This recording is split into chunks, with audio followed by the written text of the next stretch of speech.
DSC, BEd, DEd, TET, civils, groups, banking వంటి అన్ని రకాల పోటీ పరీక్షలకు ఉపయోగపడే జనరల్ నాలెడ్జ్ 13కు స్వాగతం సుస్వాగతం. 1933లో హిట్లర్ స్థాపించిన రాజకీయ పార్టీ ఏది? Nazi party.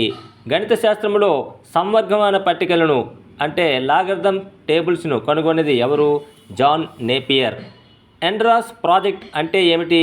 గ్యాస్ ఆధారిత పవర్ ప్రాజెక్టు. పెన్సిల్ తయారీలో ఉపయోగించేది ఏమిటి? గ్రాఫైట్. ఎలక్ట్రిక్ బల్బులో ఏ వాయువు నిండి ఉంటుంది? నైట్రోజన్.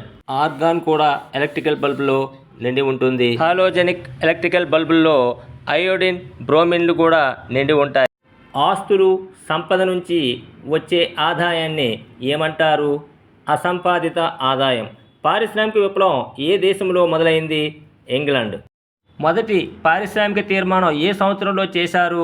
1948. కనీస పరిమాణంలో నిత్యావసరాలను వినియోగ వ్యయ పరిమాణాన్ని ఏమంటారు?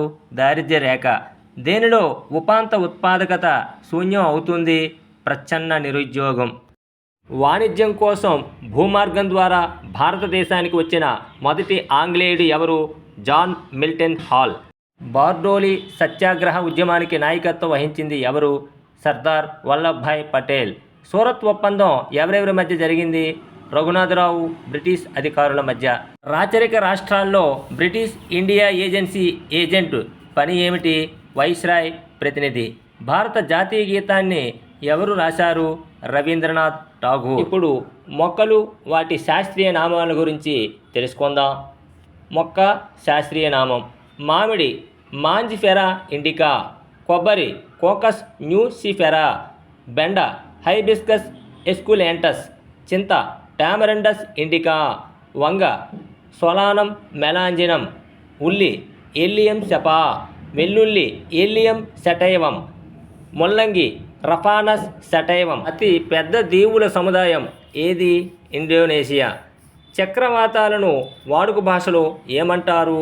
గాలివాన. మన దేశంలో అతిపెద్ద పరిశ్రమ ఏది? వస్త్ర పరిశ్రమ. పంచశీల ఒప్పందం ఏ ఏ దేశాల మధ్య జరిగింది? భారత్, చైనా. ఉష్ణోగ్రతకి అంతర్జాతీయ ప్రమాణం ఏది? కెల్విన్.